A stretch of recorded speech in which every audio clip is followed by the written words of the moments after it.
Hey guys, Halloween is just around the corner and I thought it would be super fun to show you a way that you can have a chocolate treat without totally going off track. These are super low carb and high in healthy fats and they were really easy to make.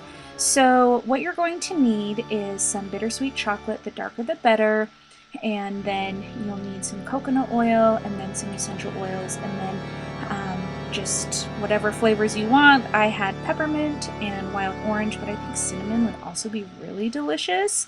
And then this is just a silicone mold that I got at the Dollar Tree, so you'll need something about that size. So you'll just want to double check the nutrition facts on your chocolate first so that you can calculate the nutrition facts.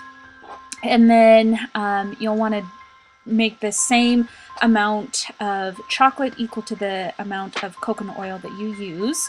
So I had 4 ounces of chocolate, and then you'll see I'm just scooping in coconut oil 2 tablespoons at a time until I get to about 8 ounces. And then you will microwave just for a minute. You don't want it to get too hot, and then you'll stir and stir and stir. And this is a very liquidy finished product after you finish microwaving it, and that's totally okay because after you put these in your silicone mold, you're going to pop them in the freezer and that's how they'll harden. So if you're doing 2 different flavors, you'll obviously want to split your chocolate into 2 different bowls.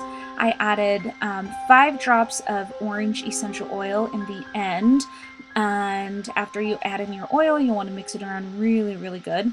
And then for the peppermint, since it's such a strong flavor, I just added 2 drops of the peppermint oil, and that was plenty for that.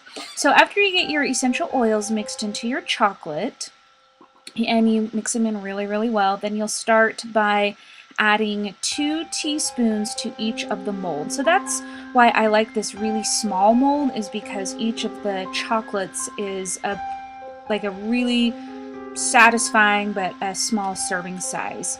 And once you put them in the freezer and they harden, then they do take a kind of a long time to melt. If you set them out on your counter, you're gonna be able to just swallow these. And they will be really filling because they do have a lot of coconut oil, but you'll definitely want to freeze them so that you can savor them.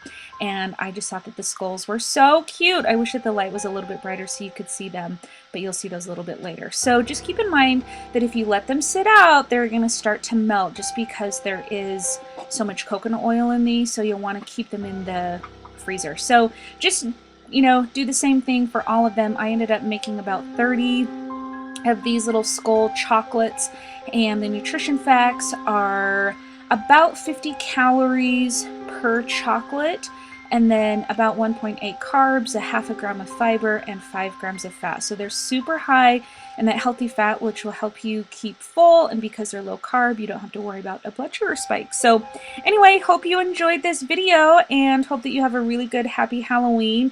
And just remember to keep these cold, otherwise they'll be melting all over your hands.